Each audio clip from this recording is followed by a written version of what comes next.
The weenie tap. Did you just tap yourself on accident? I'm feeling it. And if you put your pants on in the dark as well, then you are ready for this episode of Discography Discussion. I am Joe. That is Dan. That is Geoff. And tonight, we're talking about Testament. Hell yes. Oh, yeah. You want to talk about Testament tonight, Dan? Oh, yeah, dude, I do. I'm so excited that you guys called me and wanted to talk about Testament. What is it about Testament that makes you so excited to talk about Testament? Oh, I don't know, man. The riffs that they eat you alive. The solo work. Oh, my God. So you really want to talk about Testament? Hell yes, I do. Well, you can forget it. The hell you mean? This is an intervention. What? We're talking about Pantera. No, I don't think so, Joe. You don't have a choice in the matter because we need to get this shit out of the way. We need to get through it. You need to come to terms with the fact that Pantera is a good band, and I brought help. You brought help? I brought help. I called Josh Toomey. I called Brandon Kellum. I might even have a couple secret weapons up my sleeve that you don't see coming. What do you think that they're going to prove? I think they're going to prove to you. I've talked to those guys about Pantera already, and I know they recorded these little things, saying that they were coming after me or whatever, and it was cute and all, but yeah, I thought it was a joke, dude. I don't want to talk about this shit. So you're saying that there's no way you can be convinced? Not at this moment. Why don't we find out? Okay. Round one. Who's round one? 1, 2, 3, 4. What's up? This is Josh Toomey from the Talk To Me podcast, and I've got a message out there for Dantera. You need to come over to my side, come over to the good side, and listen to some Pantera. Love what Dimebag Darrell does with that guitar. He feels the guitar. Every ounce of his emotions and body go through his hands into the pickups, out the Randall speakers, and into the amphitheaters so that everybody could hear what he had to say. So you need to love and respect Dimebag Darrell. Also, you need to listen to what Rex is doing, because Rex is a bass player. Jesus Christ. You go and listen to those bass lines under Dime's solos, and you will just completely be blown away. And the man, Vinnie Paul, behind the drum kit out there, millions of tons of steel coming at you. So innovative in what he does. And Dan, if you cannot understand what I'm talking about, you just might not know music. And you've proven that by saying that Zayo is your favorite band. So we're probably never going to be on the same page on this one. So Dan, I'm coming for you. Pantera's coming for you. The Cowboys from Hell are coming for you. And we'll talk to you soon. All right, Dan, you asked for it. Round one, Joshua Toomey from the Talk To Me podcast. Hey, what's going on, man? What's going on, guys? I'm here to defend my all-time favorite band, so I'm not going to put up with any of your shit tonight, Dan. Okay, well, I got a lot of shit. Actually, I listened to Pantera a lot today. Yeah? And I didn't. You did not? Oh, no. And why is that? I was listening to some weird band from Denmark. Oh, okay. Well, since we're going to talk about Pantera, Denmark's exactly what you should be listening to, Geoff. Yeah, I know. I got off topic. Makes Shocking, tons right? of sense. So I'm just gonna start off with Pantera, one of those bands that I have said in the past that I hated. Not really changing my opinion too much on it. I wouldn't say it's a seething hatred. I mean, I'm not sitting there with a concrete sledge, smashing CDs and things of that nature. That would be a primal concrete sledge. Right. I would know that if I listened better.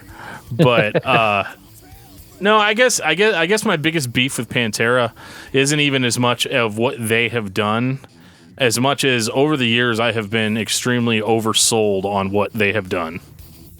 I hear a lot of, back in the day, man, there was nobody that was heavier than Pantera. You know what I mean? Like, at that time. And I'm like, yeah, except for, Death and Obituary and, Carcass. And I granted, I'm switching up genres, but the original statement, I actually heard that on VH1. I think probably on VH1 Behind the Music on Pantera. It's like literally nobody was heavier than Pantera at that time. And I'm just like, could name probably 6 or 7 bands that were heavier than Pantera. So I guess that was one of the first bad tastes in my mouth, because before that I'd really only heard Cemetery Gates, which I still to this day say is a really good song. Back in the day, back in their early to mid 90s, there wasn't any bands as heavy as Pantera in the commercial vein. Okay. Like selling out arenas and stadiums, not necessarily stadiums, but selling out the sheds, as they say, and kind of flying the flag for metal. Like even a band like Metallica, did the whole cut their hair, did load reload, and then at that same time, Pantera's doing Vulgar Display of Power. They're doing Far Beyond Driven. Far Beyond Driven was number 1 on Billboard. That's for an album that heavy. There definitely wasn't anything that heavy at that time, that big. Yeah, I guess I could see that. Well, Josh, you said that Pantera is your favorite band. Why is that? Oh, Pantera came in at that time where I had kind of gotten into Metallica, I'd gotten into Megadeth, but I wanted something heavier, and I wanted something that just caught me, and getting into like the Vulgar video stuff. I mean, I think their home video stuff did a lot for me, getting me into the band, learning their personalities and seeing Dime's humor, listening to the music, getting into just Dime's guitar playing, which I'm sure we'll get into, blew me away as a kid, and just the groove and the heaviness of the band. And they were like that pivotal band at the time. Like I said earlier, with Metallica kind of shying away from being a thrash metal band. I mean, you did have Pantera flying the flag. And so when I got to go see shows, when I'm 13, 14, 15, the first big shows I'm going to are Pantera with Typo Negative, or Pantera with Prong, and Pantera with White Zombie, like those bands. So I mean, they were that band for me at that time of my life. And once you're into a band like that in your childhood, it kind of carries over, and it's just they always will hold a special place in my heart. Kind of like an imprint. Yeah. So once you got, like, for me at that time, I was I kind of liked Pantera, but I wasn't real big into metal in the early 90s because we're about the same age. And for me, it was Sunny Day Real Estate. So I got a lot of grief because I went the complete opposite direction. But the one thing that always brought me back to Pantera whenever I did listen to something heavy when I was a teenager was Dimebag and the tone that he had. Dude, it was, just the sounds that he could make and produce just is unrivaled, at least for me at that time. I didn't, since I was a neophyte, I didn't have anything else to compare it to. And I thought it was just it was the most amazing thing. So since we said we were going to talk about Dimebag's playing, I figured I'd bring it up now. Okay, well, all right, so let's talk about Dimebag's playing. Again, I'm younger than you guys are. So I guess for me, when I first got into metal, I got into like metal, like underground, thrashy, deathy metal. A lot of what like what you said, Josh, about Pantera, totally true for me of bands like Zao. And that was kind of my first, like, there's nothing heavier than this, there's nothing better than this, and I still feel that way to this day. Nobody's ever really going to be able to change my mind on that, but I guess so. Whenever I started really listening to Pantera, because obviously everybody and their brothers like, you need to check out Pantera. Like, oh my God, I can't even believe you listen to metal. You don't listen to Pantera, and in that voice. Yeah. And I guess my issue with it was that, I heard it and I thought it was all right, but I'm more of a Chuck Schuldiner guy, so. When I'm looking for guitar, when I'm looking at guitar playing, I'm looking at the more technical, kind of mind blowing stuff, and like maybe it's not fair to compare Pantera to that, but in my mind, when I heard Dimebag's playing, while still being good, being technically sound, I kind of felt like it was more of like, this guy listens to a lot of different artists, kind of copycats their sound, beefs it up a little bit, and then they turn the guitar up louder than everything else on the recording. And I kind of feel like that guitar loudness was kind of more of a gimmick than anything else. And so I'm actually surprised when I hear people say like, oh my God, Dimebag's like the greatest guitarist ever, because like I hear it all the time, and I don't hear that. I hear a guitar player that's competent. I hear a guitar player that has some good ideas, but I don't necessarily hear anything that like rocks my world. And like maybe that's a perspective thing. It's like the Texas Van Halen. I guess that's where my big disconnect comes from, is that like I don't I'm never going to say that he's a bad guitar player, but I kind of feel like maybe a little bit overrated. Kind of like how everybody is with Jimi Hendrix. Like, oh, Jimi Hendrix is the best guitarist in the entire world. Well, yeah, but I mean, compared to now, not really. Wow. He doesn't say you gotta let him talk that much trash. At some point, I almost threw my headphones off and just went back upstairs. You're sitting there telling me that Dimebag is just a competent guitar player.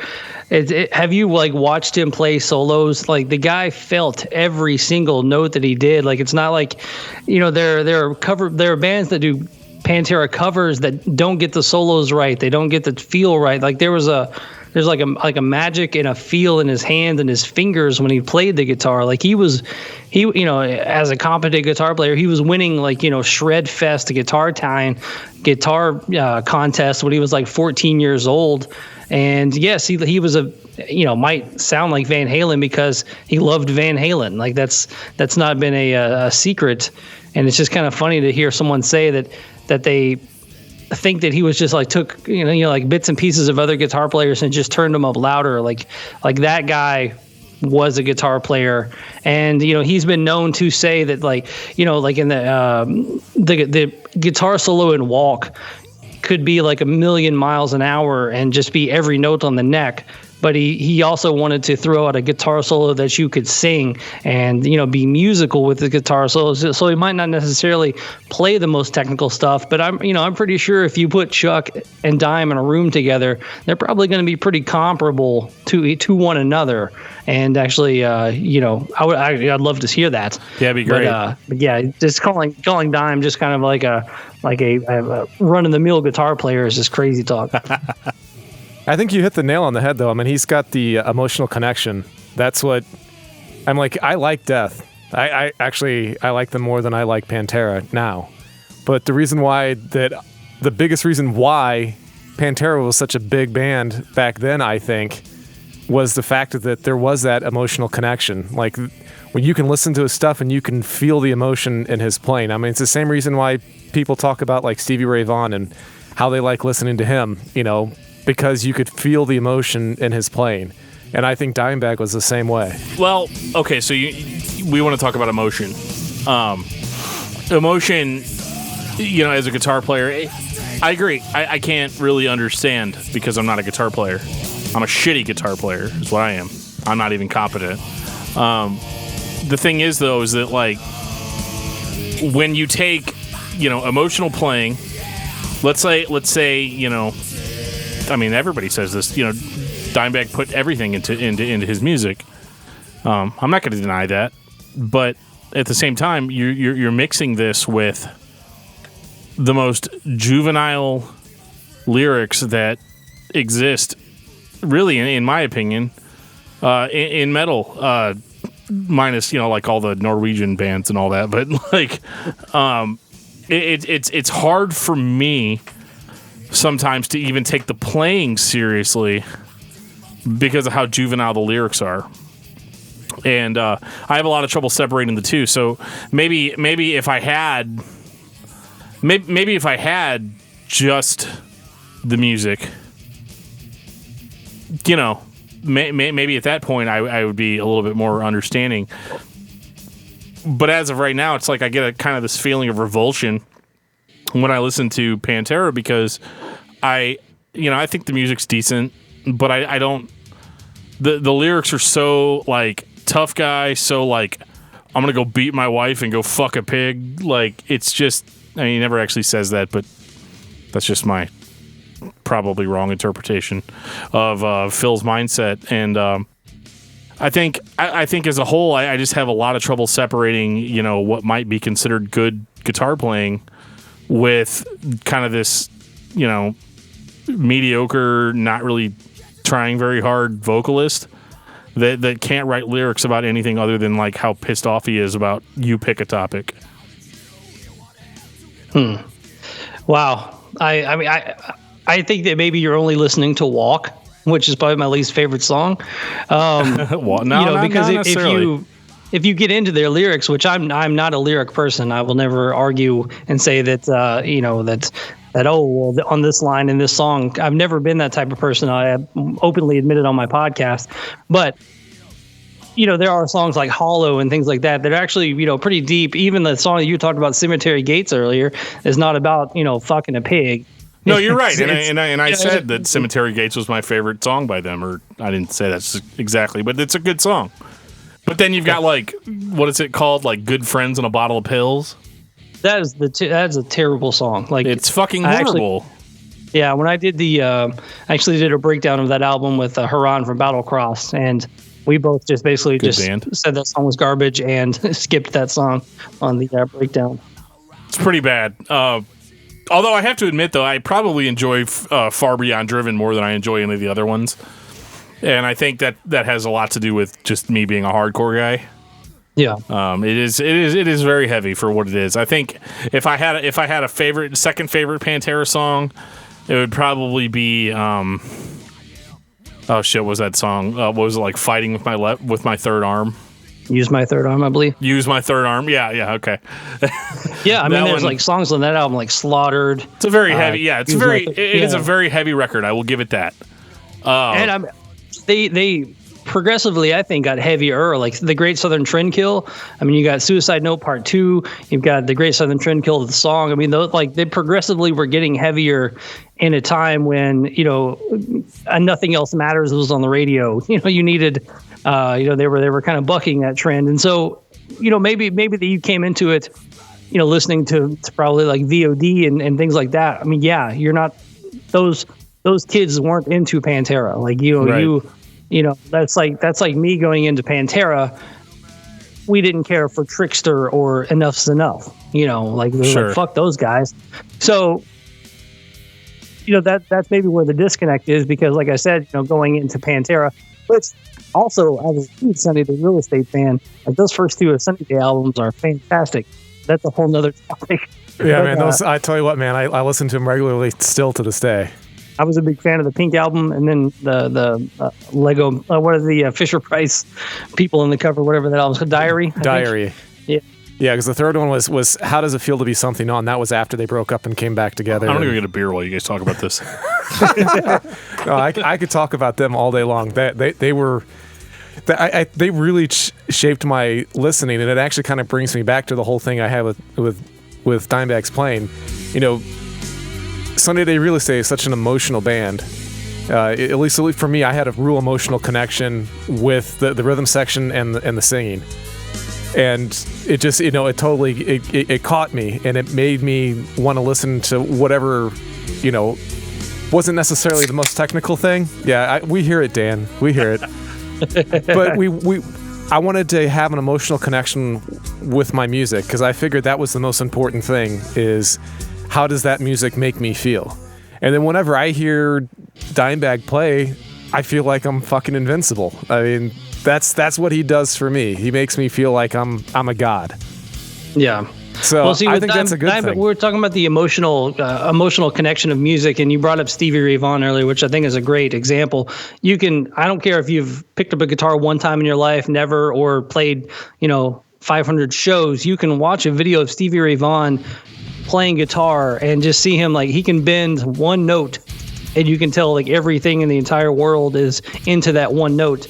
And if you go back and you watch Dimebag play the guitar, you know that everything that he has is going through his fingers. It's not, okay, well, this is the pentatonic scale of E, so I'm going to do this here. Like, no, he just knew what to do with the guitar. That's right, because if that was the case, Yngwie Malmsteen would have been the greatest guitarist of all time, because that dude's incredibly technical. Don't get me started on that shit. But no, that's what I mean. He doesn't play with soul. There's no emotion in his playing. He literally... It's like a fucking robot. He plays songs that are on a page. And yeah. I think he's incredibly talented, but, I don't feel any emotion when I listen to his stuff. You fuckers talking about Yngwie now? Yes, we are. Sorry. Waiting for the guitarist in the room to speak the fuck up. You guys remember that scene in Beauty and the Beast where the little cup says, "Want to see me do a trick?" That's Yngwie. Want to see me play the same Baroque scale over and over and over again as fast as possible? All right, we get it, Yngwie. Yeah. But this is not about Yngwie Malmsteen. This is about Pantera. Jesus. I have one question. So we've gotten way fucking far off the deep end. So Josh, how much of the Glamtera have you heard? I've heard all of it. Oh shit, we're talking about Glamtera now. So is Would you say that Phil is a good singer? I think Phil's an amazing singer, and I think it's crazy the range of his voice from the last, Pantera album prior to Cowboys from Hell to what his voice kind of became, which was like he went from the high pitch all the way down to the death metal-y low Phil that he still kind of is today. But going back and listening to those early Pantera albums, it's like that's when they were maybe like more of a carbon copy of like, oh well, Dawkins doing this on the radio, so we need to write video dimes, all of dimes, noodling and all that stuff. So like the guitar work was there, the songs weren't there. They were just cheesy, goofy songs that were very 80s glam songs, which you would think would get you signed and get you on the radio and get you on the Poison tour, but they just weren't there. And so it's like funny that they put out the 4 albums, but then once they like came into their own and they did the whole like the clothes don't play the songs, the dudes do, and they kind of transformed themselves into what became Pantera. You can see why they were never signed and like why they got signed right around the Cowboys from Hell time, because it all came together, And the one thing, they put out those 4 albums. Yes, they put them out on their own label. Their dad had a studio, so it's growing pains for any band. They just happened to. Yeah, I think part of it too is the saturation of the market at the time. There's so many, hair metal bands out there, so much glam. It was hard to get your foot in the door at that point. You had to bring something else to the table to get noticed at that point, because that genre had been so well established. I'm not trying to say that Phil's a bad singer. It's not where I'm coming from. I really, if I had to pick an album that I think has Phil's best vocals on it, definitely Cowboys from Hell. He sounds great on that. Yeah. It's just what he's singing that bothers me. Let's face it, you just don't like Phil. That's really I guess so. I mean, I'm not going to blame you for that. I'd go eat some tacos with him, I guess, but like, it'd be like kind of taking like my racist uncle to dinner, Like, I can't separate myself. I can't separate the music from the lyrics, and because I'm huge on lyrics. I'm that guy. I'm the guy that like buys a new record, goes home, sits down with it, and reads the lyrics along with the album. And sometimes I'm like really impressed by what I have experienced. But in cases like Pantera, I'm just like, really? Like, what level of quality control went into this? Like, are all the other band members like down with what he had to say about this? And so I guess that's where my main disconnect comes from, is that like you've got kind of a homophobic, semi-racist, it doesn't really come across on Pantera's lyrics, I will admit that. Pantera by themselves is untarnished by the racist side of it. But I guess like for somebody being touted as being like so great, I kind of feel like it's something that really everybody should have tried to like cover up better. I kind of get this impression that like Phil is, just this loose cannon that everybody's afraid to question, I guess, and it bothers me, and I have a really hard time separating it from everything that the band has done, because like his shit is like literally all over it. And so, like, I feel like in a lot of ways, like, really good guitar playing is ruined by subject matter that I just can't get behind. And I'm not coming across I'm not coming at it from like a moral perspective. You can think about whatever the hell you want, but like at least be intelligent about it.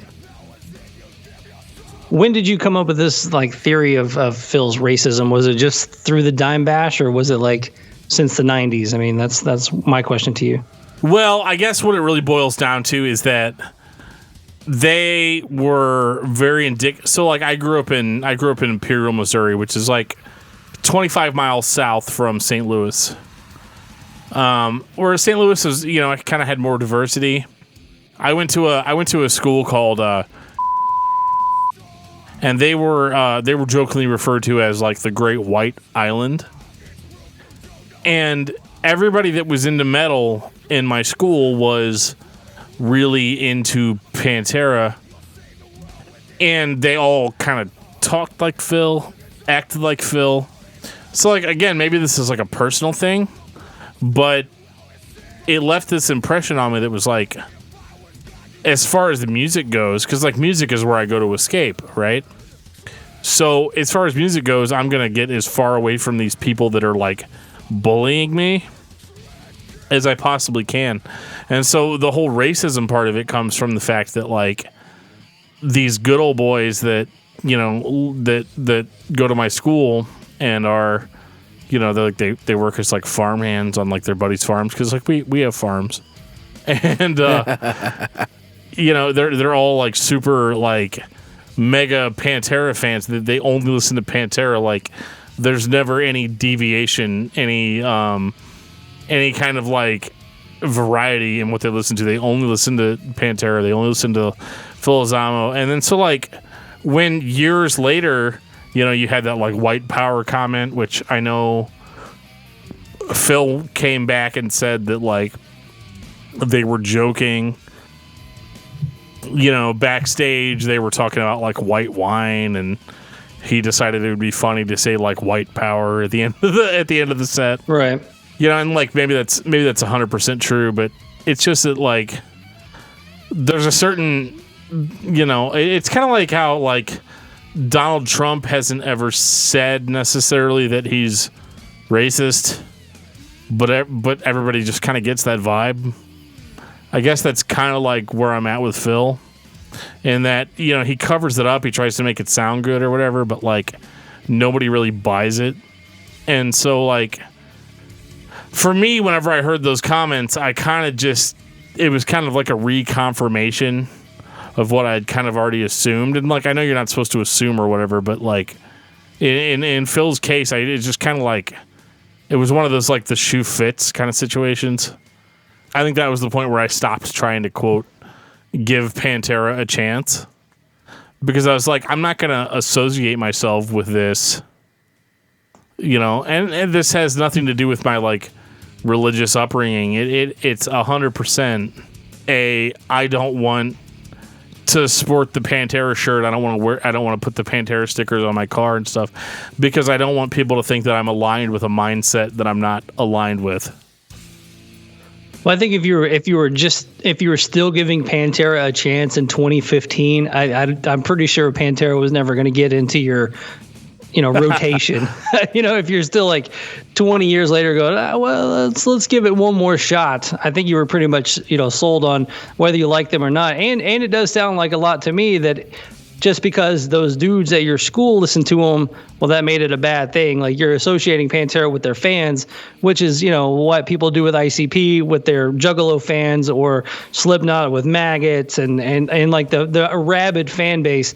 You know, there were tons of redneck. I grew up in Nashville, Tennessee. It doesn't get any more redneck than that. There were tons of dudes with, you know, rebel flags that listened to Pantera. And when Pantera went that direction in the 96, 97, you know, Dime started playing a Confederate flag guitar, and there were Confederate flags on their shirts. Yeah, that bothered the shit out of me, but I was already a fan.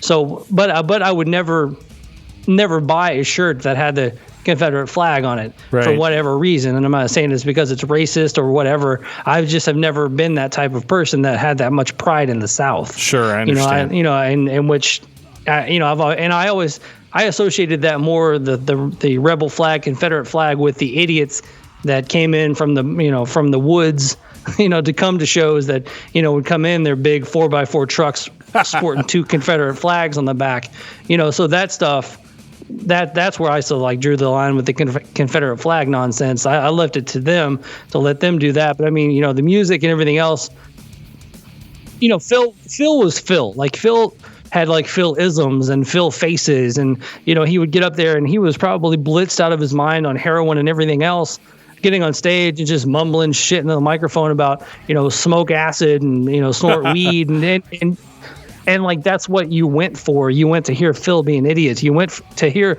like, what the fuck's up shit is Phil going to say this time. So, you know, when he takes it to the point where he says white power, if he's racist or not, that's not for me to determine. Yes, when he went into the Dime Bash stuff, said all the nonsense at Dime Bash, that did, for a few days, I'm like, fuck, that's when it crossed the line for me. Listening to him say that type of stuff. Yes, if he was joking or whatnot, like I said, that's not for me to determine. I know he's just always been one to say fucked up shit on stage. So I don't know if he finally crossed the line or he spoke his true feelings. I don't know, but that's just not for me to say. But that's what you kind of go for. You go for Phil to say fucked up shit. You don't want him up there. He's not going to preach the good word. He's going to say a whole bunch of fucked up shit. Yeah, you go for the train wreck. Yeah, exactly. See, I don't. I'm a huge fan of bands that present themselves better than that, and that it's a team effort. And it bothers me a lot that somebody could be so brazen as to get up there and say all this shit that really, at a certain point, you're not speaking for just yourself. You're speaking for like the band as a whole. And I know that wasn't like a Pantera thing, but I think I choose to be a fan of people that present themselves better than that. And this is coming from a guy that likes Christian metal, so it's not like the bar is set like super high.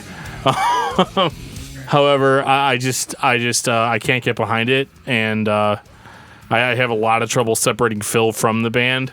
If somebody ever wanted to release instrumental Pantera albums, maybe I'd be a huge fan. But this guy has effectively ruined it for me. I think I'm gonna put it in a hockey analogy since I know. God Josh. damn it, Geoff! Hey, I got it when Josh is on, so I can't help myself. But no, Phil is like the shit disturber on the ice. He's the agitator.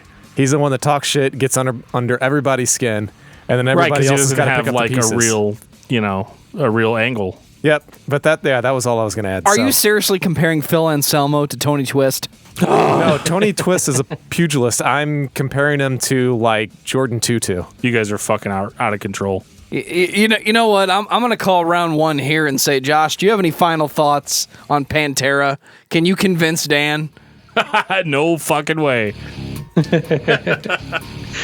I think the only way Dan is going to enjoy Pantera is like a few years of therapy, because he associates bands like Pantera, Slipknot, I think even ICP, if I remember correctly, bands like that. He always associates them with their fans that picked on him in high school.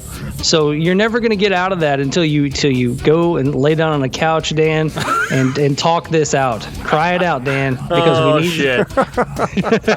Oh man, this coming from the resident Limp Bizkit fan, right? I mean, right. This is advice I'm taking from a Fred Durst fan. Or maybe you just need to break stuff. Whatever you need to do. Maybe I do. Maybe I need to break stuff. That's where it is. Geoff, you got final thoughts on Pantera? No, not really. Because we kind of already got everything out that I felt. Because this shit's gonna get a lot worse before it gets any better. Yeah, I believe we got so many people fucking lined up for this. Yeah, that's why I don't have final thoughts yet. Wow. So why are you asking me for my final thoughts, dude? I don't get it. I don't know. I'm kind of like. I think he wants it to be over sooner than later. I mean, I feel like you guys want me out of here or something? I feel like you guys tricked me or something. And it was worth it. Yeah, I don't know, man. I'm not convinced. I mean, Toomey had a lot of good points, but yeah, again, it's coming from a fan, and I'm not a fan, and I don't understand really what the point of all this is, because you're not going to make you understand that Dimebag is more than an adequate guitar player. Okay, no, we're not going to talk about Dimebag though. That's not all we're talking about.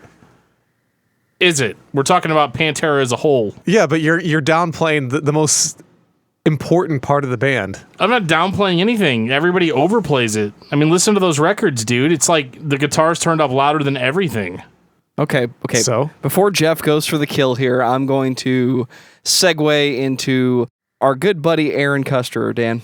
Oh, okay. He's on my side, right? Because I respect that dude. You can decide for yourself, because he caught wind of what was going on, and he said, I need to say a few things. I said, well, why don't you just call in? So get him on the phone. Well, he already did. So you're just going to have to hear what he had to say, and then you can tell me what you think about that. Okay.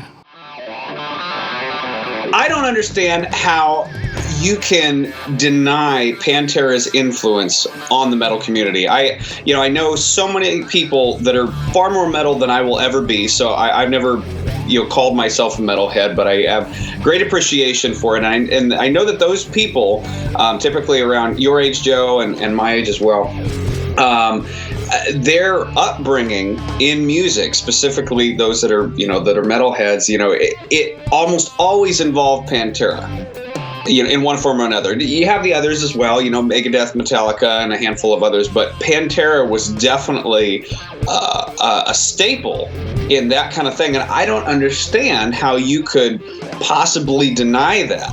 I mean, come on, Cowboys from Hell. It's hard to. What else do you need to say? I mean, you could look at a ton of other things. The solo on Domination is pretty ridiculous. Every track on that album is just like searing, rip your face off kind of vibe. But I don't know. Help me out. What is Dan's issue with Pantera? It's 90% Phil is racist and the rest of the band is overrated. Okay, well, at the risk of getting political, I'm going to stay away from that one. I will say this: I have read some of the things that Phil has said, and I believe that while yes, you have freedom of speech as an artist and everything, I don't think that that's cool. I think that's pretty low class to say certain things like that on the mic. But regarding the rest of the band being overrated, I think you have to look at all that stuff in context. You have to look at what they did. If we're not talking about session players here, okay, that's a different caliber of musician. Okay, it's not that the guys in Pantera aren't musicians, because they certainly are. Okay, but to say that they're overrated, I don't think that's fair, because you look at their contribution to music, and good God, you listen to Dimebag Darrell's, solo. I'm not a solos on all throughout the albums that they had.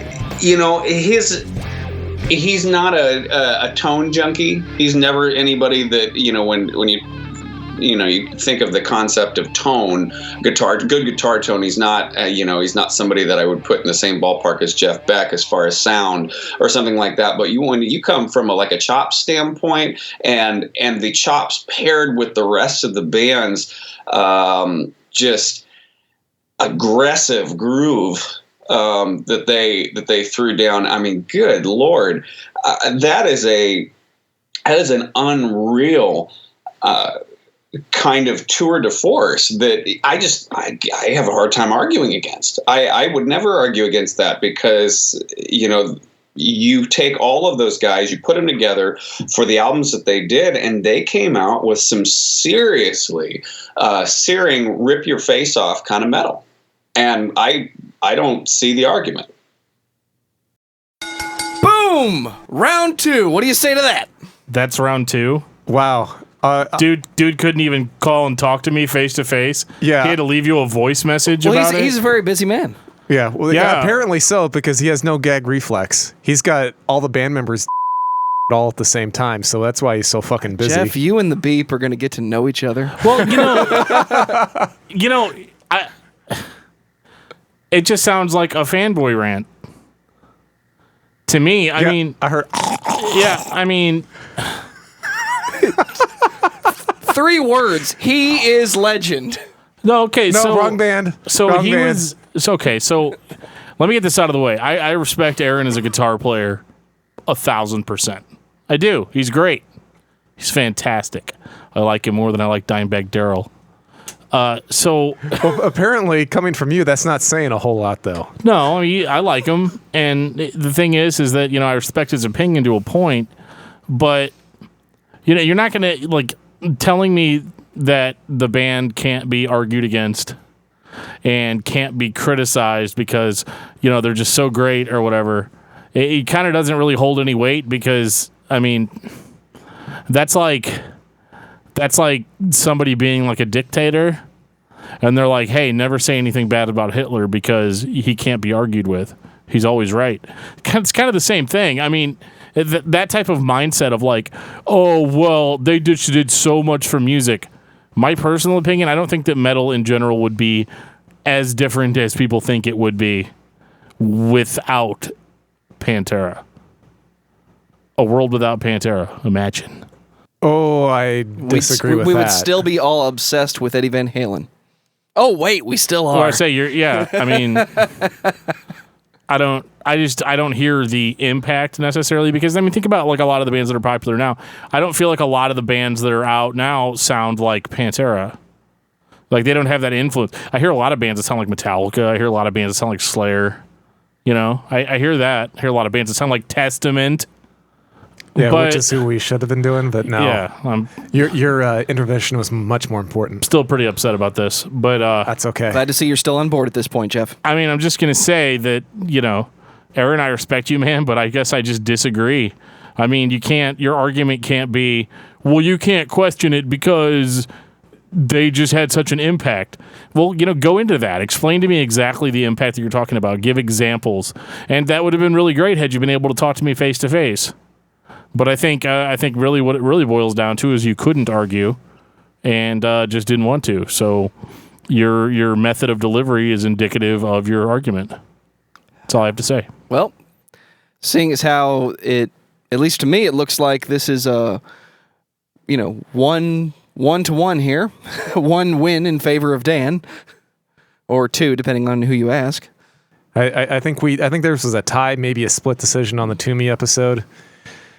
But the part 2, that was all Dan, so all day long. I'm basically saying that I'm 0 for 2 at this point, so I need to bring out the big guns. Yeah, I like big guns. Who are the big guns? I mean, what are we referring to with big guns here? You know what?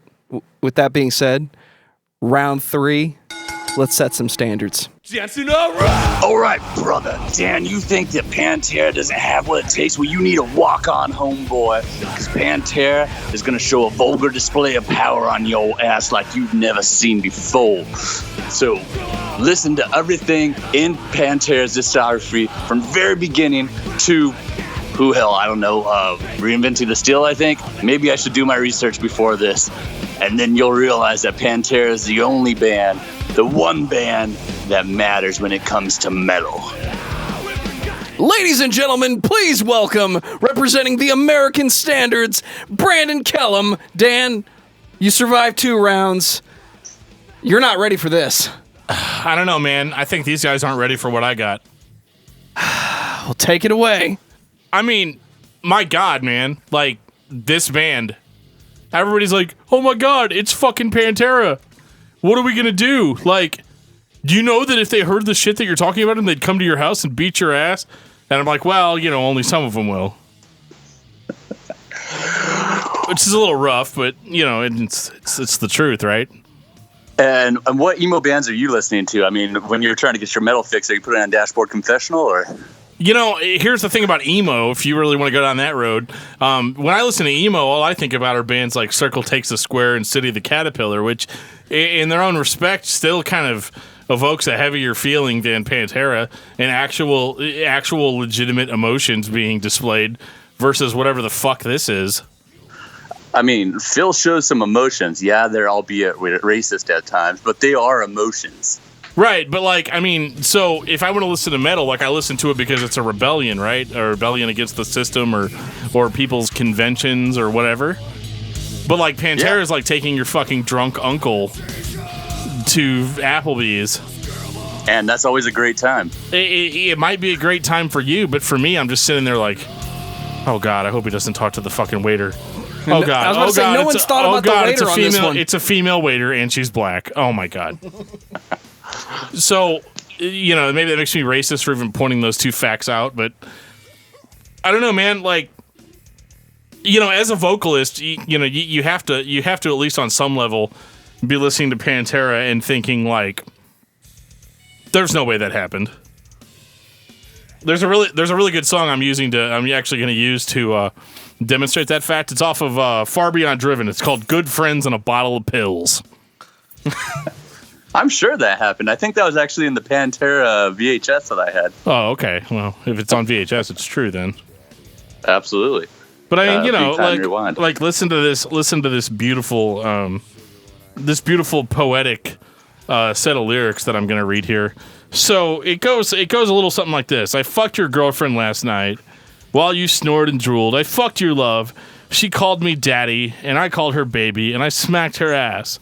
I called her sugar, and I ate her alive until daylight. Sorry, my bad. Daylight, not just midnight. He's not half-assing it here. And no, he's just eating her ass. Right, and I slept with her all over me. From forehead to rib cage, I dripped her ass. Dripped, I don't know.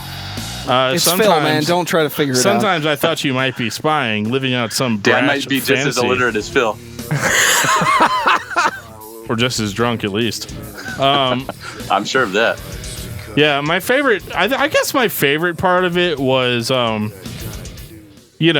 but you wouldn't know what you were doing because I didn't. Your girlfriend could have been a burn victim, an amputee, a dead body, but goddamn, I wanted to fuck. Well, first off, those lyrics are taken out of context. So, please enlighten me. Talking about his mom. Dan was going through Phil was going through a very hard time in his life. Yeah, he's talking about actually his sister. His sister had this crazy run-in back in the 80s. And this is him kind of reenacting that to kind of show that people aren't alone in this world when they go through these things. So I think you're being a little bit you're being that. That's what you're being. Okay, so I'm being that. Got it. You've been that for a long time, man. It's weird, too, because there's this song on Cowboys from Hell, which, full disclosure, Cowboys from Hell might be my favorite Pantera album. Because it's a little bit less douchey. And I mean a little bit. Like, it's like 4% less douchey than Vulgar Display of Power was. So I'm down with that. Cemetery Gates is a cool song, right? But yeah, no. But Vulgar Display of Power, I think, is inarguably the best album by Pantera, so you're completely wrong. Whatever you're going to say, I mean, go on, but wrong. Okay, so it was the best album by, like, record sales, or it's, like, the best album as far as, like, people that have ears and can listen to music? Yeah, the just best album by me, which is the gold standard. The American standard. Which, by the way, we have a new album plug. out. Oh, God. Pick it up on iTunes and Amazon. Right. Now, this is not a plug fest here yet. This is the battleground. Come on. So what are you going to say about what album you get into, Cowboys from Hell? So there's this song on Cowboys from Hell called, it's called Heresy. It's about religion. And anybody that knows me knows how I feel about religion. And, I don't know. I guess the best part of it is my stand is the human race without a label or a face, so they can lick my sack. Oh shit! I mean, damn! Give this guy a fucking Pulitzer. I mean, he really writes lyrics that really cut down deep to the human condition. I think he probably used a thesaurus, though, to make sure that he didn't put balls, and he used sack. Right? He could have said testicles, balls. Scrote. Yeah, clever. Scrote. So, Brandon, are you trying to say that he's intelligent because he's using academic tools to expand his lyrical prowess? Yeah, that's exactly what I'm saying. Thanks, Joe. Well, Joe's a fucking Pantera fanboy, so he's licking the sack. You know it. At least twice a day. The one thing I've got to say about Pantera, like the reason this wins out for me, and this can entirely be different for you, I think different for everybody, but the whole deal about Pantera is like, Pantera was rebelling against the generation before, so all the horrible stuff that was coming out of the 70s and the 80s hair metal, and not to say that there weren't great bands from that time too, but mainly all the hair metal and crap. Pantera took this, they went bigger, well, arguably bigger than most of the other bands in their genre, and they still went heavier and heavier as they went. They didn't start throwing in choruses. They didn't start throwing in these verse chorus structures that were popular, and they were, the entire time fighting in the sense that the punk rock bands were fighting, but fighting on the metal front, and made it to probably one of the top biggest or 5 biggest bands of all time. and especially in the metal genre. I mean, I would say there are probably within the top 3 biggest metal bands of all time. Well, Brandon, how familiar are you with the Dantera stuff then? Oh no, not that. Because don't bring up those times. So if they're against it, were they always against it, or did they become against it because they just couldn't cut it as a glam band? Because that's kind of how I'm feeling. If they stayed a glam band into the 90s, that would have been ridiculous, right? I mean, even Joshua Toomey, who we talked to earlier, admitted on his first appearance on our podcast that, you know, with Dantera, the songs just weren't there. So they're against glam metal, right? But like, are they? Like, really? Because that seemed to be like what they were trying to make their bread and butter. But the weird thing is, we all did stupid stuff when we were young, right? Yeah, I get that. I just think they were looking for the almighty dollar. The weird thing is that, like, you know, they really couldn't make it as a glam band. So like, if glam is so bad and so evil or wrong or whatever, like they feel the need to like change it up and be this like fucking tough guy band. Like, I just don't see it, man. I don't understand how like they couldn't even make it as a glam band. So is this one of those like those who can't do teach, and those who can't teach gym? Like, is that kind of where Pantera's at? And they're a damn good gym teacher. And for that, I salute them. You know, Phil Azamo does remind me of a lot of gym teachers that I had over time. It's probably the reason I'm overweight today. You saying Phil diddled you? Or, I mean, the gym teachers did? No, I don't know about that. I definitely know Phil didn't. I definitely repress those memories if they are actually memories. Yeah, man, I don't know. Like, I have a lot of trouble really taking anything that this band says seriously. And like, yeah, you can definitely say that, like, because I mean, we talked about the music side of it with Josh Toomey already.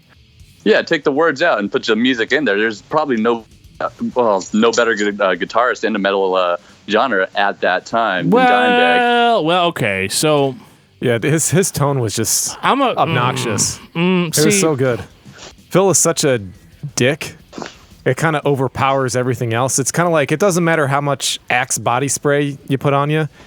If you smell like a piece of shit, guess what? You're still a piece of shit. You just got Axe body spray all over you.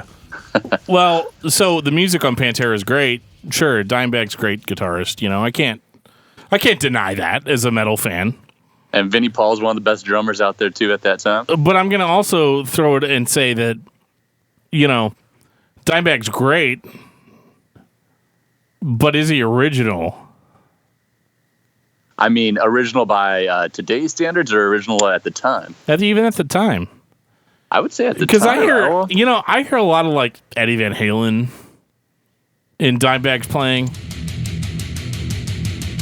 But I don't think it's different enough for me to say like, okay, I'm not gonna listen to I'm gonna listen to Dimebag Darrell instead of Eddie Van Halen. And then I've got this racist fuck as the singer, so like I'm gonna go back and listen to fucking Van Halen. That's unfortunate. I'm not gonna listen to this shit. I mean, I would say if you put on a song with in absence of any vocals, you're gonna know it's a Dimebag playing guitar back then. To me, there's no doubt about that. You're not gonna get him mixed up with Van Halen. That's more mixing though, right? Because like his guitars are louder than fucking everything else on the recording. Thank God. Yeah, right? Yeah, so I mean, you know, you can kind of drown it out or whatever, but like I guess the question I have is why should I have to? Yeah, he's a great guitarist and everything, but like, yeah, there are a lot of good guitarists from this time period, but like he's not a Chuck Schuldiner. Do we all have to be that though? Yeah, maybe, but I don't know. I like tech metal bands, so like I'm not like, I don't listen to Dimebag's playing and like I'm not like so impressed. Really? By it like everybody else seems to be. You've got to be partially deaf. You got to go get that checked. No, I mean I think it's okay, but I listen to a lot of bands that I think are a lot more technical and a lot more musically relevant, even from that time period. But you know, I guess that's what it is for mainstream music fans. It's easy to just point at one guy and say he's the best. Okay. I know I'm supposed to be fighting here, but I can see that side of it. I can absolutely see that side, and I think it's all about. There was probably 100, 1,000, 1,000,000 other guitarists at that time that were doing it as good as him, if not better. But the fact that when they finally broke and they started getting, you know, all over the charts and started getting album sales like no other band in their genre, instead of opposite direction, scaling it back. They only went more and more. So yeah, there's always going to be bands that are more technical and faster and heavier and louder and whatever else.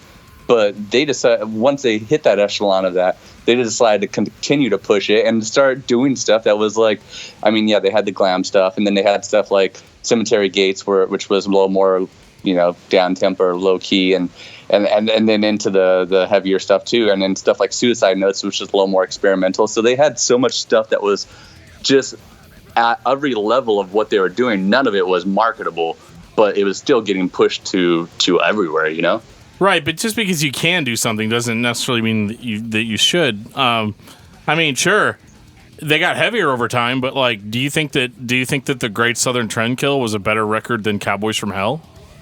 Oh no, I don't think that at all. I think it's a different record.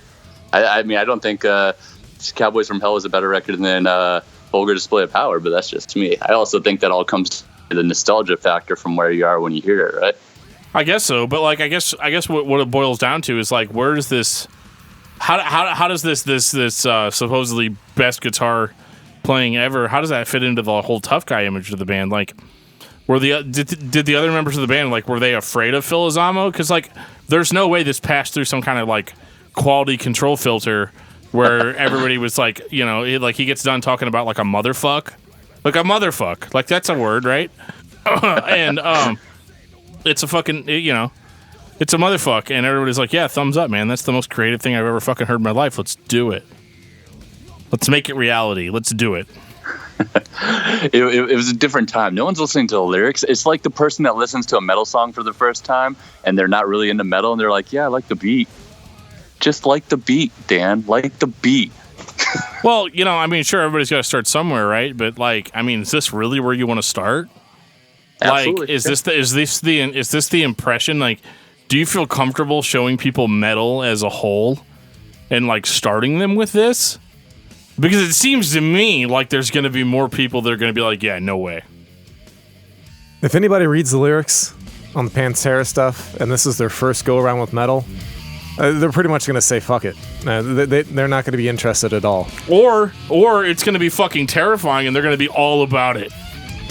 And that's the scariest part, because like, tap into their dark side. I haven't met very many guys that wear Pantera shirts, Brandon withstanding, that aren't total douchebags.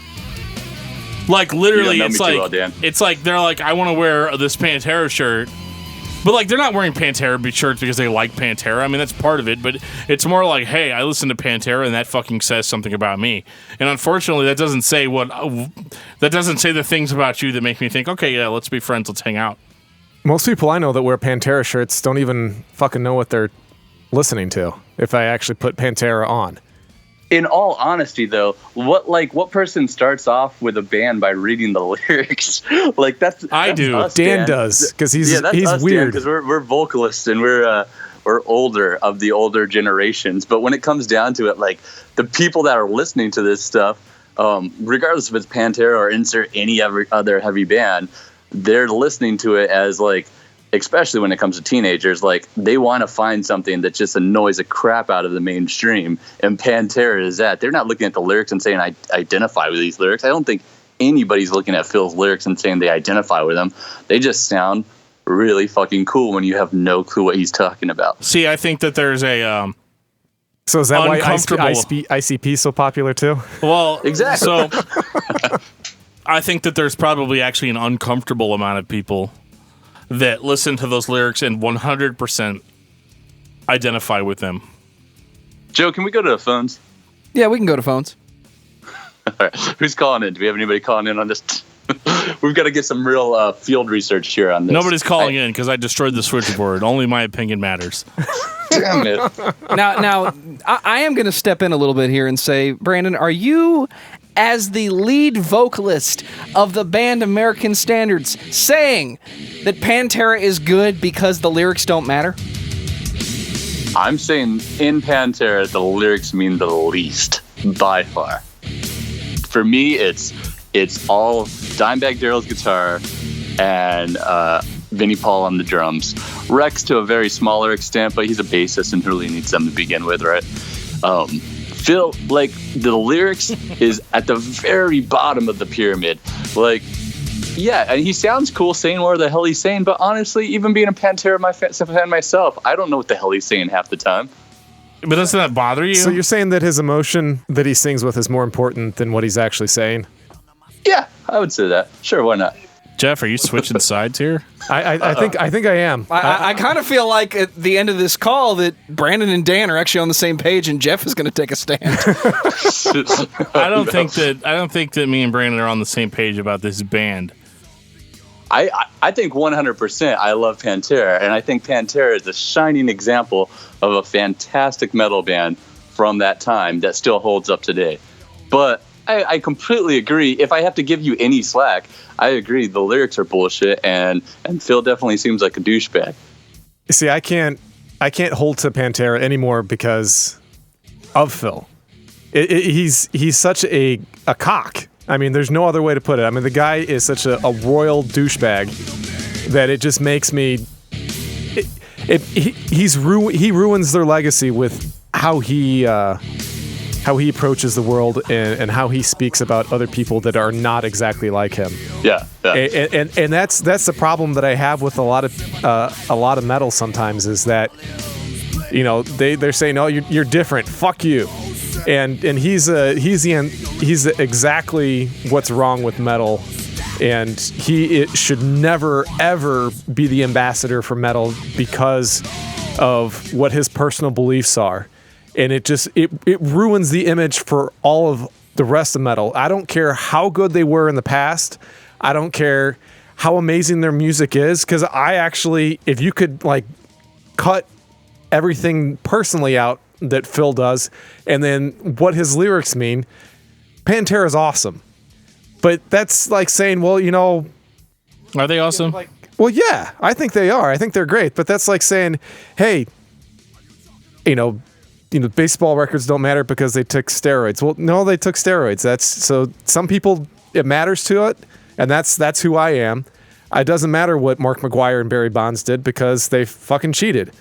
You know, it's the same thing with Phil. He's a douchebag, and I cannot not listen to Pantera and think about how terrible of a human being he is. I think Keith from Every Time I Die had a tweet that was kind of relevant to this, where he tweeted, "I had one more hero die today, or one of my heroes died today," and it was after he heard about what Phil had said. Right. So I think separating the art from the artist, obviously that's huge, and I almost wonder. I question for all you guys.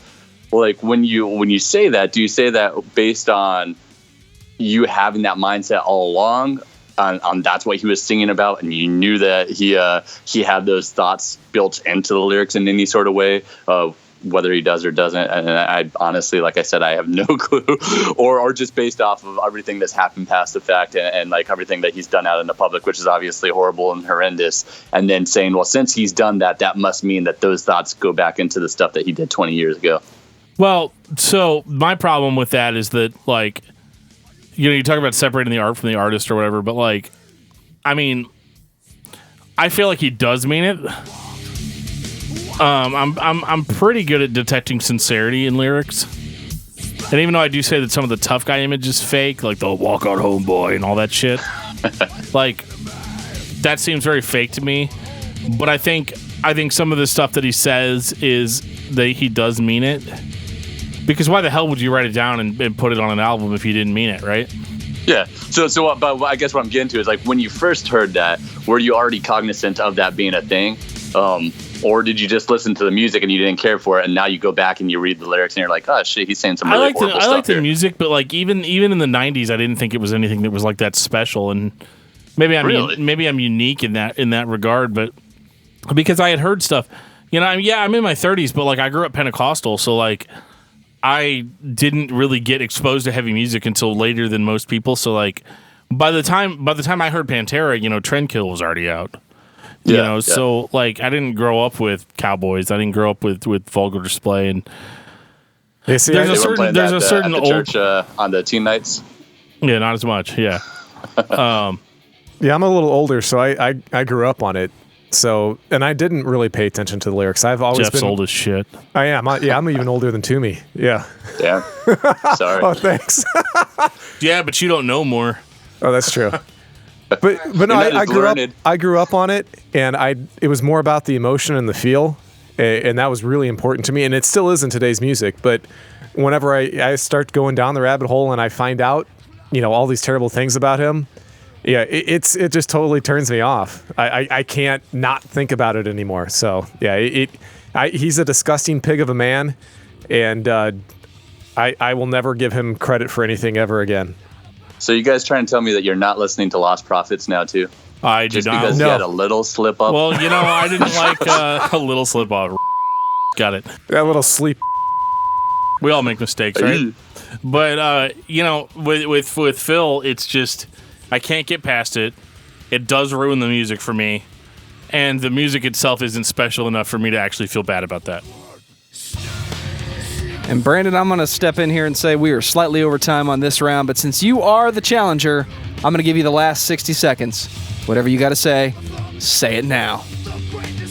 Dan's made a lot of bad choices in his life. Obviously, he drove 4 hours to come see American Standards. So when considering this, you should just think anything he says is probably because he's drunk.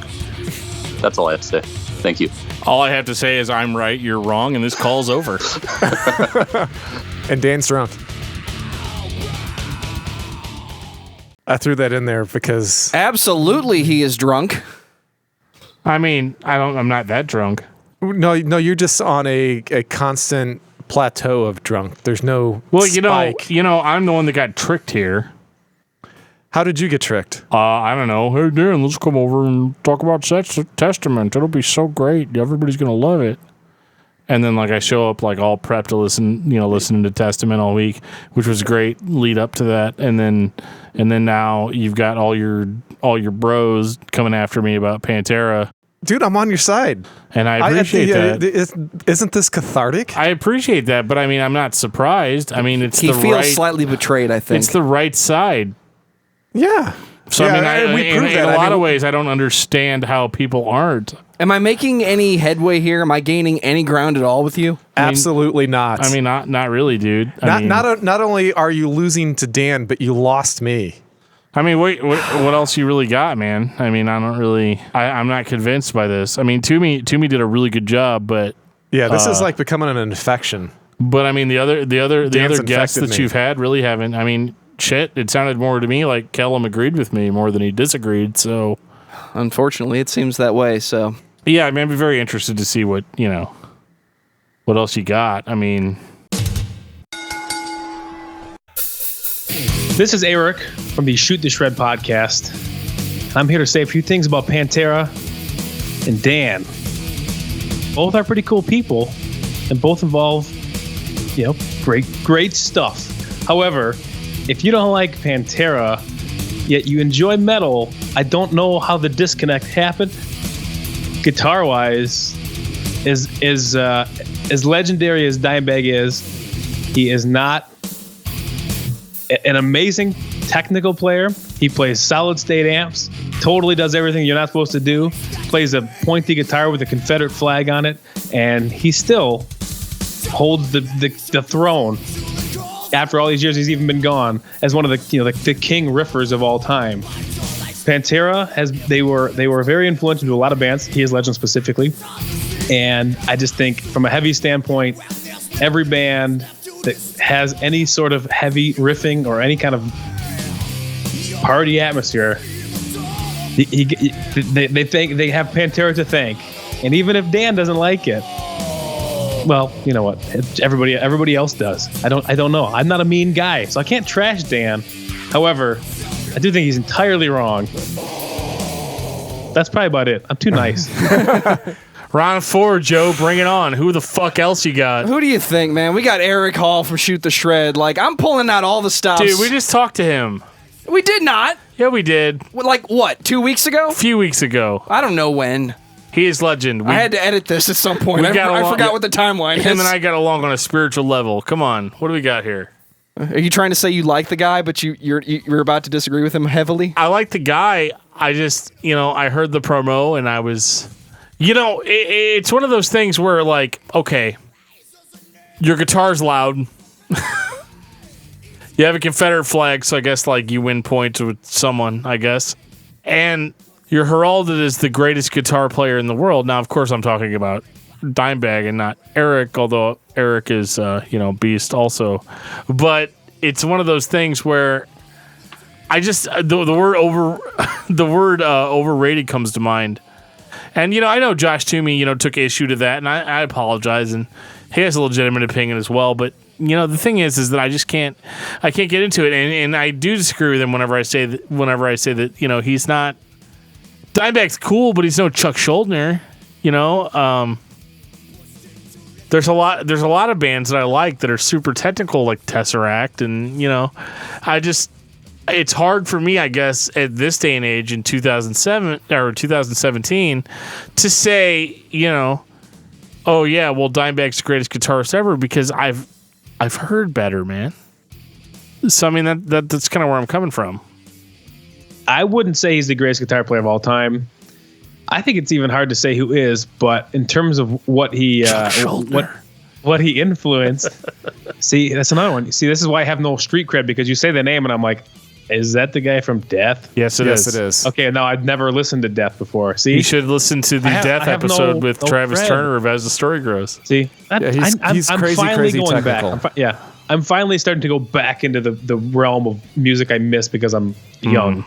But Pantera, a band I got into. I mean, when I was younger, and that stuck with me, and I still listen to it. Like I said, not the greatest guitar player ever. And this is another reason I think they're so important, is because it wasn't so much about that. I think I think it's timeless stuff, and I think what's timeless about it, and you still hear in music today, is just the tightness between drummer, guitar player. I mean, that kind of riffing together, fast playing influence, or infusing like the bluesy stuff into the rock, to the metal is there, that he brought that. And like I said, he uses amps that, people would laugh at, that he just has solid state amps, Dean Razorback guitars. I mean, it's like, it just shouldn't work, but it does. And he also had the persona. He was, he's a guy that was himself always, and nobody ever has anything bad to say about him. Even before he died, the people were the same way. Not like it's people after the fact are saying, he was great, when really he wasn't. They're just, that's how everybody happens when everybody dies. But he was just a guy that accepted everybody into the community.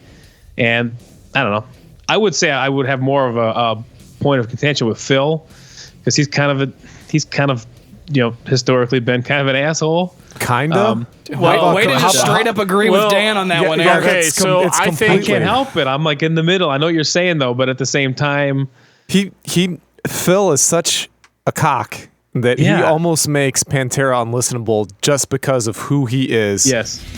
Which is a shame, because like you said, Daryl is such a cool dude. I'm like, how the hell did those two guys coexist?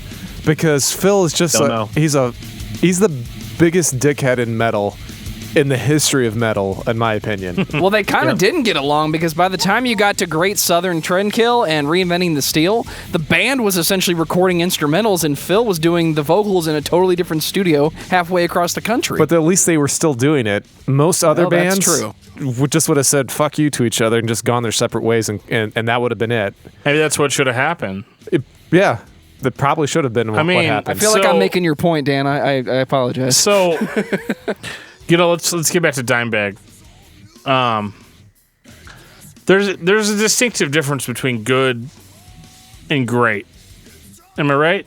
Like, yeah, it's a sin to say that Dimebag's not the greatest guitarist to ever live. Oh my God, Jimi Hendrix times 50. But I've heard heavier. I've heard more technical. I've heard more original even. And it's not that I think that the Dimebag's a bad player. Like I told Josh Toomey, I find him to be completely, he's proficient. He does a really good job at what he does. This will be the only time I'll actually defend Pantera is Daryl. You feel what he plays. I would say the instruments as a whole. Yeah, I mean, And I said that before in the Toomey portion of this. Yeah, he's what is good in Pantera, and unfortunately, Phil is everything that's terrible about Pantera.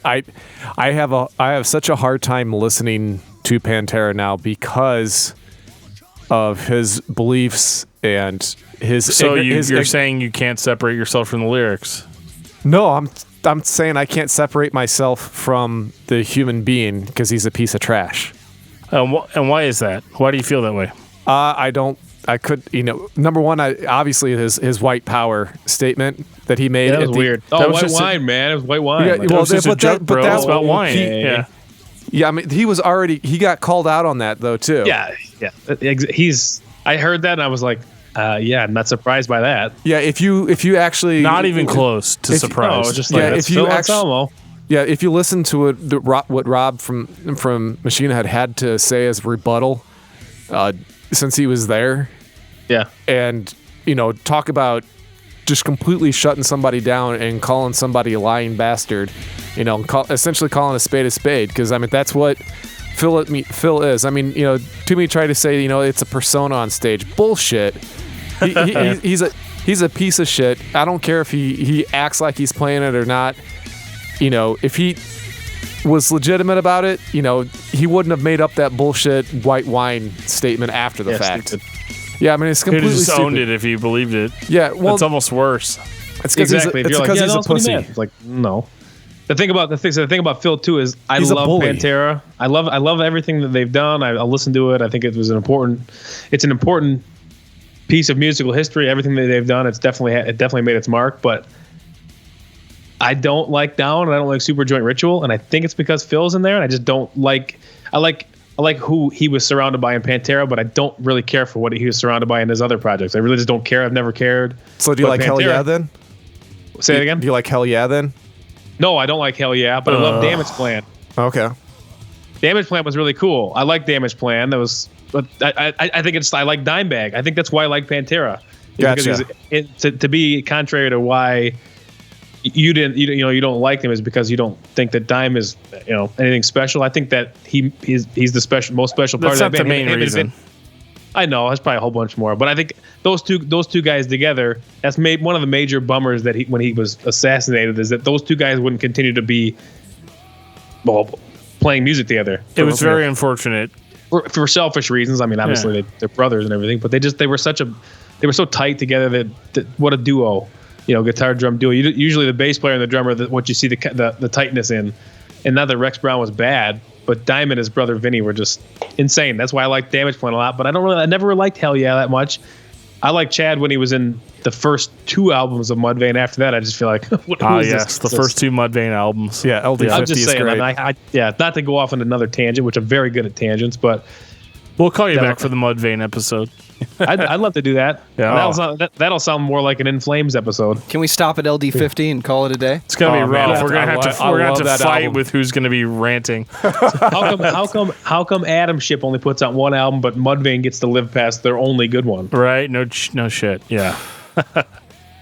These are the things that keep me up at night, you guys. So with Pantera, what it really boils down to me is that I can't separate myself from the lyrics, and I don't think that I can't separate the music from the lyrics, and I can't really get behind the music because, and I think this might be a personal flaw, but I'm not a big fan of traditional heavy metal. Not me either, really. I don't like Kiss. I don't really like AC/DC.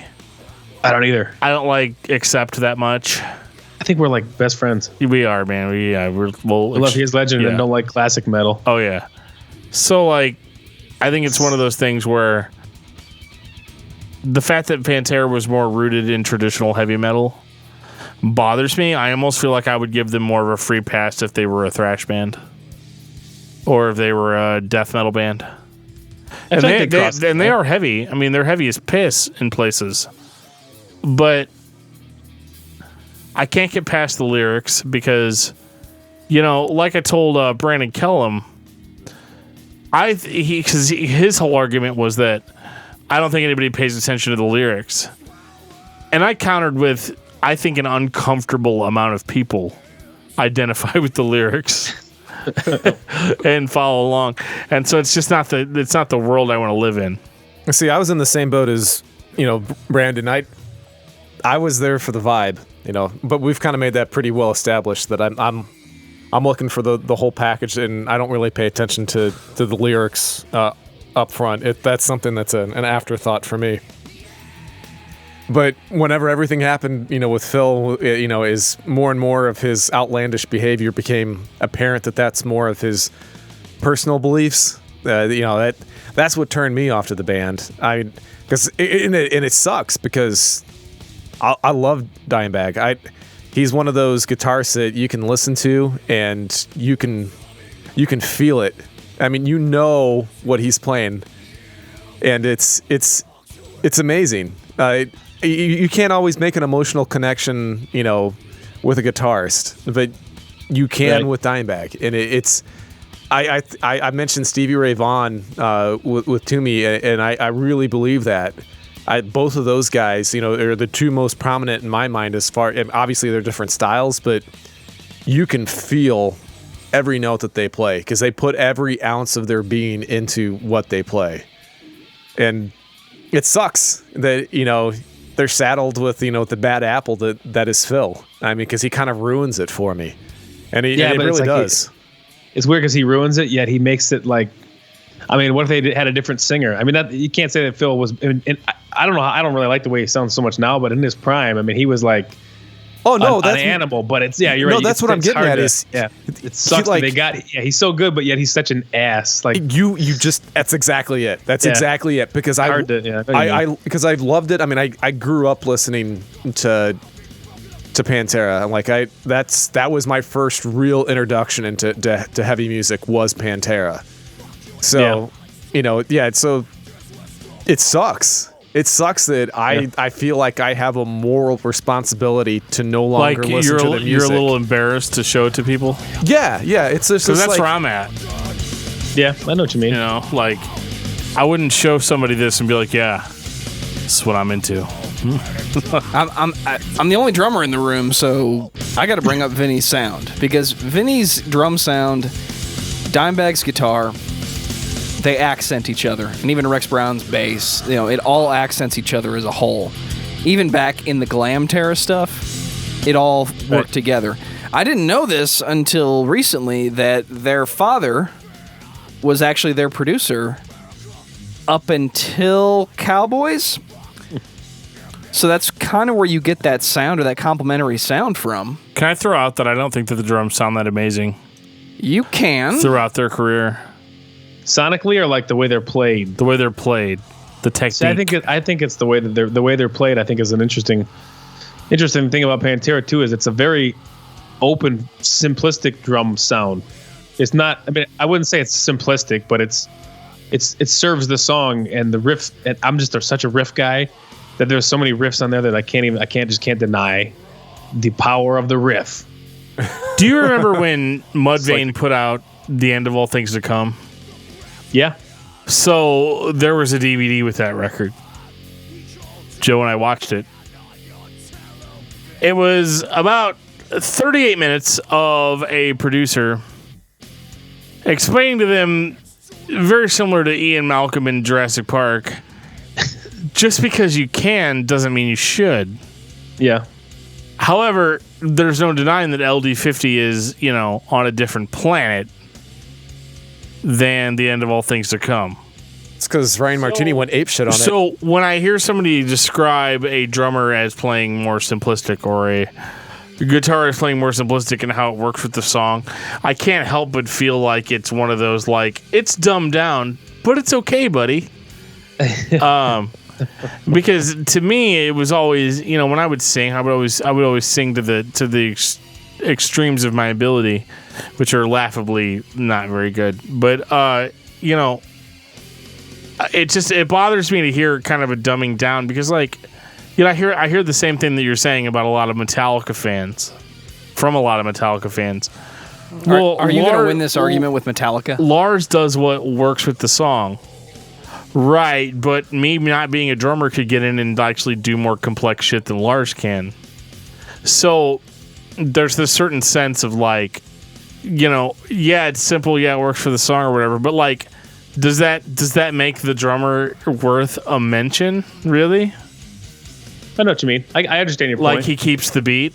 Like, okay, cool, you did your job, but did you stand above the rest? Yeah, but his sideburns are the best. Oh yeah, right, sideburns. I mean, that's All right. I know. I understand your point. I totally get it. I feel like there's nothing but agreeance in this room right now, so I'm going to say, Eric, I know. You got to pull it off, man. Final thoughts on Pantera. Convince Dan. Oh, good luck, buddy. I don't think I can convince Dan. I think he's pretty well convinced, but I do think that there are so many bands that exist now that we all love that would have no, I wouldn't say they have no existence. They'd be guitar players, but Pantera is in almost every metal. If you're a kid that played guitar and Pantera was a band that you loved, then it's made its way through into the way you write your music. And even if it's not even a metal, you're not even a metal band, the way you might take your approach to having fun and enjoying your musical life, I think all comes from Pantera. I don't think they're the best metal band of all time, but they're one of the most important, I guess what I would say. So even if you don't like them, you have to say that they made their stamp and they helped out many people, musicians and otherwise. But right now, currently, the way it looks, I don't know. It's their history is questionable, but that's not because of anybody but Phil. So my thing about Pantera is that exactly the previous thought is that Phil is the best thing in Pantera and the worst thing, and Dimebag the best thing, really. I don't know how to explain it. I'm bad, but they're an important band. They're one of the most important bands in history. I'll say that. I'll leave it at that. I can get behind that. I would agree with everything you said, except whenever you said Pantera, you'd replaced it with Megadeth. Like I could see that. I've listened to a lot of Megadeth in my life, and dude, that'll work. Love me some Megadeth, except Risk. Yeah, that's me. That's the only one. I bought it at Kmart. My mom drove me there. Oh my god, where's my street cred, dude? Where's the blue light special? Risk was literally the first record I bought with my own money. Oh yeah. Can you imagine my disappointment, even at that age? Go back and listen to the Megadeth episode. I'll tell you all about it. That's funny. Yeah, I'm a poser. I agree.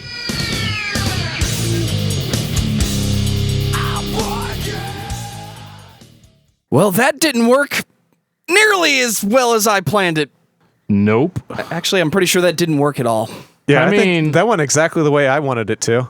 Oh, you wanted everybody to prove Dan right? Is that what's going on here, Geoff? Well, I mean, I just wanted everybody to know how big of a dick Philip Anselmo is. I mean, Joe, so, I mean, is that all you got, dude? Because, I mean, seriously, none of those dudes changed my opinion on Pantera at all. Like, I get it. Oh, my God, I'm supposed to feel the music. But, like, I'm sorry, I don't. I can't really help. I mean, Josh Toomey's cool. And I think he probably put up the best fight. But, I mean, honestly, after that, I mean, you've got Aaron with his, phone in. His performance was extremely phoned in. And, then you've got Brandon Kellum, who, I mean, that dude's just out of control anyway. So, all right. Well, can you here hold my beer? I'm gonna drink your beer. Okay, drink my beer because I got another case in the car. I'll be right back. You're not gonna change my mind. I tried really hard. And this entire facade that you've put on, that's like this charade. It's enough. I mean, they didn't change my mind. We're not gonna ever agree on this. So let's just leave it how it is. Okay, you called literally everybody. You called Josh Toomey. You called Aaron Kusterer. You called. I never said. You called Brandon Kellum, and that dude's insane anyway. And then you called Eric Hall, who ended up agreeing with me most of the time. Really, Joe? That was your secret fucking weapon? No, dude. I never said Erik was my secret weapon. Okay, then who's your secret fucking weapon? Hi, Dan. It's me. I'm back. Oh shit. Oh, hi, Josh. Heard you talking a little smack on Pantera. Not just a little bit of smack. I'm just giving my correct opinion about the band. Does anybody know what happened to Geoff? I passed him on the way in here. I'm not sure what happened, but Okay. Well, we'll check in on him later. And if you thought shit just got weird, then you are ready for this episode of Discography Discussion. I am Joe. That is Dan. That's Josh, apparently. And I guess we're talking about Pantera like all fucking night. Well, shit, dude. I was not prepared for this. Round fucking 5. What do you got now, Mr. T? good job, Dan. I'm not Mr. T. That's somebody else. He's Mr. Phil the way he's looking over here. Yeah, I don't know about all that shit. Go ahead. So, you've heard what some of the other contenders have to say, I would assume, as Joe's had you locked in that closet for I don't know how long. That's right. Just filling me with rage and more rage. Okay.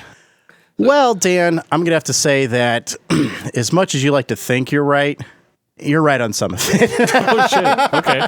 Come on, you're not helping me out here. Definitely not what I was expecting. Yeah, well, I am a Pantera fan. I've been a Pantera fan since the 90s. They were a instrumental part of my musical playing, my metal playing. But let's be honest, Phil's not the greatest lyricist out there. Dan's already pointed that out. Discussed, it's nothing personal. Some guys are not like that. Does everybody have to fucking agree with you tonight? I mean, that's the thing about speaking the truth is people are attracted to the truth. You're Joe. right. That is the truth. The I'm truth sorry. shall set you free, Dan. It shall set you It's free. setting me free tonight, man. My only beef with you would be your disdain for Dimebag Darrell. I don't have a disdain Rest in peace. I don't have a disdain for Tearing Dimebag the guy Darrell. down as if he's not a good guitar player? I mean... Here's the thing. Just because he's dead doesn't mean that he's free from scrutiny. Well, this is no joke. Okay. What did you so you say he's a good guitar player? I think he's good. I think he's good, yeah. You don't think he's in the top 5 in the 90s? Not in my opinion. And so who was your top 5 then? Or your top 3? Chuck Schuldiner. Yeah, one. You've cleared that one. Yeah. Kirk Hammett. Yeah, you got those flip-flop, but you're good. Keep going. No argument here. Yeah. And then I'm going to give the number 3 spot to Kerry King. Yeah, that's right. Oh, my Cat Strangler favorite. The Cat Stranglers have returned, apparently. Yeah, but you don't see similarities between Time and Kerry, though? I mean, they're almost similarities. The thrill and the shrill sounds I think the aggression with Kerry King is on a whole different level. I mean, he's a disciple from Eddie Van Halen. Maybe, What's not to like? We're not here to talk about Eddie Van Halen. He's a modern metal version of Eddie Van Halen. We're not here to talk about Eddie Van Halen. We're going to talk about that in the future, okay? That would be nice. It would be. But here's the thing. Seriously, where the hell is Geoff? Anyway, so... Put an APB on him, please. I just think that Dimebag is good. I think he's proficient. I'm not saying that he's bad. I don't listen to any of his stuff and say, okay, this is bad. But, like, it's one of those things that if you walk up to somebody and say, like, if I went to a metal show wearing a t-shirt that said, Dimebag is just an okay guitarist, I'd get my ass beat. Oh, yeah. You probably wouldn't even live. Yeah, but I mean, You're lucky to be alive right now. It's totally unjustified, though. Because number one, it's just my opinion, which, as I've gone over many times, is correct. But that's debatable. We'll debate that later. But I just feel like he's good, but not great, not fantastic. Okay, well then, what is it for you that doesn't make him great? What is he lacking then that doesn't make him in that upper echelon of guitar players? Originality. Why do you think he copies his style? So that I doesn't do. I think that a lot of stuff that Dimebag plays is derivative from '80s metal guitar players. Well, everybody in the 90s was derivative. Well, but everybody copies everybody. Directly derivative. Everybody. I hate to bring up Eddie Van Halen again, but it's like, okay, it's one of those things where he plays decent riffs. They're not exact rip-offs. His guitar tones copy Eddie Van Halen. His volume for sure. Like, you ever notice on a Pantera record, you turn it on, the guitars are louder than everything. Well, that's probably ego there. Oh yeah, it is, but it's distracting too from the rest of the band. You know, Josh Toomey wants to tell me that, like, oh yeah, man, if you listen to what's going on underneath it, I can't hear shit under that guitar. It's literally just sounds like Dimebag and Phil. No, you can hear Vinnie Paul. He's a damn good drummer. Yeah, a little bit. Yeah, sure. He can keep the beat. I mean, you know. He's a Yeah, so can Lars Ulrich. well, that's debatable too. He keeps the beat. Again, that's debatable. I think you're thinking of Rob back there doing the drums for him at this point. Yeah, maybe. I just don't. I mean, I understand what you're saying with the lack of originality. Sure, he may sound very Eddie Van Halen because obviously that was a huge influence for him growing up. The biggest that I've seen. Yeah, I mean, hear a little bit of Kiss too. Yeah, well, he was a huge Kiss fan, a real huge Kiss. So that would be no surprise why Pantera tried the glam metal before. They were bad. They were bad Kiss. Yeah, I mean, well, essentially, Dime was a huge reason for that. Van Halen was his second favorite, so sure, I can understand that stuff. But like the fact that you could hear that in his guitar playing says to me that it is a lack of originality. Yeah, but okay, so then you put Kirk Hammett into two, and as I'm the biggest Kirk Hammett person around here, or even Joe is a tie. I'm all about Hetfield. You can't tell me when you listen to Kirk stuff that you don't hear Joe Satriani. I mean, he stuttered under Joe, and I could hear Joe stuff on there. I mean, but my point is, but it doesn't sound exactly like. You don't hear that with every guitar player that that their influence doesn't bleed through into their own work. I mean, it's inevitable. Every vocalist, every drummer, I mean, everything. everybody's a descendant from somebody else, or everybody's an influence in somebody else. I hate to bring Chuck back up, but I really don't hear anybody that plays like Chuck. Well, that's because nobody likes Chuck but you, apparently. Nobody else has brought him up. I'm afraid to disagree. A lot of people like Chuck. Maybe. I'm not saying he's bad, I would be that guy that if somebody was wearing a T-shirt at a concert saying Chuck Schuldiner is just an okay guitar player, I'm not saying he's not an okay guitar player. You know? I would be willing to bet if you listen through, and if he were to tell you his influences, you go back and listen to his music that he grew up listening to, or his influences. Yeah, you're not going to find his stuff shit in there. It's the same shit. It's the same mix-up of Iron Maiden and Kiss and which Judas is not Priest very and all that. difficult. So I mean, why is it different for him as opposed to because Dime it actually or sounds Kirk or different. anybody? There's a difference because Chuck took what they did. I don't know the Dime stuff's all that much different. Sure, his solos may sound like that, but he put his own spin on it though. Eddie's was Chuck more of a stuff sounds like sounding. Chuck stuff. It's like I learned how to play guitar listening to these older bands, but I didn't copy what they were doing. Dan, do you just have something against Southern metal? He does. Always has. I think maybe I do, but I don't know. I mean, I like the Southern stuff from He Is Legend, and I like Aliens and the Sons of Disaster, which I mean maybe those aren't Southern bands or whatever, but like. Yeah, I guess I'm not a big fan of the rebel flag, toting, redneck. Well, that's gonna say testicles on my thing. truck, Pantera sticker on my face. Like I just I can't get behind that, man. Dan and I talked Pantera in high school, and it was the same thing. It was that, Phil comes off as that tool douchebag guy in your gym class or your gym teacher, your drunken uncle that Hey, yeah, unfortunately, that's the truth. That's the image of Phil. He represents abuse to me. Yeah, and so I think Dan goes into this with already a predisposition of like, I can't give this a chance. I feel I did give it a chance, man. I've been giving it a chance my whole fucking life. I feel like the people in the room right now know more about Dan's past than most people, and we could probably bring up anything to convince you that Pantera was actually good, but we've been trying for so long and haven't been able to pull it off. Where the hell is Geoff? Josh, can you give me anything? I don't even know that we're ever going to. I mean, look at this guy. It's. I find the irony here that I'm basically looking at Phil here with a beard. I mean, Phil's in much better physical shape than I am. We don't know that. We don't know what he's up to lately.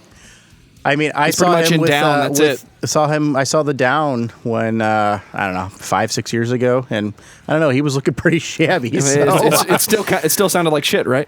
Yeah. And unfortunately, it was guys. It was like he tried to take. It was like the D team of Pantera trying to continue on. Yikes. And that's a crappy thing there. So what was B team? Was B team Damage Plan? Oh, I'm not even going to bring that up. Because I mean, that's your boy. Yeah, well, that's your boy Dimebag. I don't. It's different style. I like more Hell Yeah if you're going to go anything that they did. Ugh. But that's more Vinnie Paul and the guys from Mudvayne. All right, Dime, unfortunately, Dime's not a guy to be able to write your lyrics. To be fair, Hell Yeah, he plays guitar. That's all he was there for. He was a guitar player. To be fair, though, that Hell Yeah was the first thing that anybody got Vinnie Paul to do musically. After that, yeah. It would have been cool if they, didn't too. That would have been fine too. Is it Hell Yeah or Vinnie Paul that you have something against now? I'm not a huge Hell Yeah fan because it's just Mudvayne with a different drummer. I mean, they're. I'm not a fan. It's mediocre. It's enough for him to make money. If you want to call your fucking buddies to talk to me about Hell Yeah, then that's fine too. Yeah, you guys are. I'm out on that. I like them and all, but yeah, they're not any kind of list for me. I'll follow. I don't know that we're ever going to convince Dan that Pantera is good. He's going to pick and choose his songs that he likes, and that may be it. Do you even have songs from them? I like that you Cemetery Gates and Use My Third Arm. So you like their so you like their Enter Sandman, and then pretty much. Yep, pretty much. All right, Josh. Well, Cemetery Gates is a great song because it doesn't sound like Pantera. Hey, you know what else doesn't? That's kind of funny that you mentioned as Cat Scratch Fever. Their version of that is way better than Ted Nugent's ever was. Oh, God, yeah. Nothing against Ted. Like, I love listening to Ted growing up. But not a Nugent fan either. Well, it's because he's a crazy-ass redneck. He is. All right. Well, not Dan's style. Josh, you're the last thing that I had, the last person I thought that could get through to him. What are your final thoughts on Pantera? I like Pantera, but for me, they were never in my top 3 metal, top 5 maybe. But again, a lot of that has to do with Dime, and my influences as a guitar player come from Van Halen, a lot of the 80s metal. I still think he's a great guitar player who has enough originality while still bringing, the sounds and the stuff that he grew up with. I just think knowing Dan, it doesn't matter what you throw at him. You could bring Dime back from the dead. Dan would still be like, I'd be pretty impressed by that. You guys, I don't know that you would. He'd be like, nah, I've seen it before. I'd be like, all right, bring Chuck Schuldiner back from the dead. That's that's exactly what happened. It's funny that the two guitarists we argue about the most are dead. This is a losing battle, unfortunately. All right, Dan. I know it's Dan. All right. I don't. You know what's what you do is just gang up with Dan. You just lock him in a room, strap him to, and he just listens to Pantera for 24 hours. Are we doing some Clockwork Orange shit now? Oh, exactly. It's like he watches the video. It's kind of creeping me out that we haven't heard from Geoff in a while, and Josh is talking about tying people up and making them listen to stuff. No, it's not what you think. I don't really know what you're talking about. All right, Dan. Dan. Somebody on that. Five rounds. 5 people. Josh Toomey, Aaron Kusterer, Brandon Kellum, Erik Hall, and Josh. This guy back and Josh here just shows up and agrees with you. What are your final thoughts on Pantera? I would say that Pantera is a really good band if you're the kind of guy that has a red pickup truck that has a lot of rust along the side, what you call age or detailing, and you're the guy that's got the solid chrome rubber testicles that hang from the back of your truck. I feel like Pantera is the perfect band for you, and if you're that guy, I highly recommend them. However, for everyone else, stick with death. Oh, that's what it's all about. I'm going to say Pantera is the best band in the middle of your catalog. Dimebag was the player that deserves the credit that he gets. He takes influences from everybody else's favorites because they were his, and he creates one product. And with him and Vinnie Paul and Rex, you have a very solid, heavy rhythm section. The band as a whole, name 10 songs that you like, because I like Pantera. I like listening to Pantera, but I don't sit down and have to listen to Pantera. And if you are the guy that does, you probably also listen to Hatebreed. Oh. And on that note, this has been episode 24 of Discography Discussion. Actually, guys, I fucked up. This was totally episode 22. Sorry. Thank you for listening. You can like us on Facebook and follow us on Twitter at discussmetal. Subscribe to our podcast everywhere you listen to podcasts, including Google Play, iTunes, and Stitcher. Visit discussmetal.com for all things discography discussion, and please send questions and comments to danandjoeshow@gmail.com. If you are not a patron, you definitely should become one now. Give me your money! $1 at a time. $1 at a time. Hey everybody, I just wanted to take some time to say thank you to everyone who helped us out with this episode. It was a blast. Links to all of our guests will be in the show notes. Josh Toomey from Talk To Me Podcast. You can find him at talktomepod.com or on Twitter at TalkToMeTalk. Aaron Kusterer, freelance guitarist. He's currently playing with Twisted Gypsy in Los Angeles, so if you're local, go check them out. You can find him at aaronkusterer.com or at Aaron Kusterer on Twitter. Brandon Kellum and the American Standards, you can find them at americanstandards.bandcamp.com. All their records are available there, and on Twitter at American Standards. And Eric Hall, Shoot the Shred, you can find him at SharePod on Twitter or at sharepod.simplecast.fm. Again, thanks everyone. We had a blast doing this. Thank you again, everybody, for listening and for subscribing. We will see you guys next week.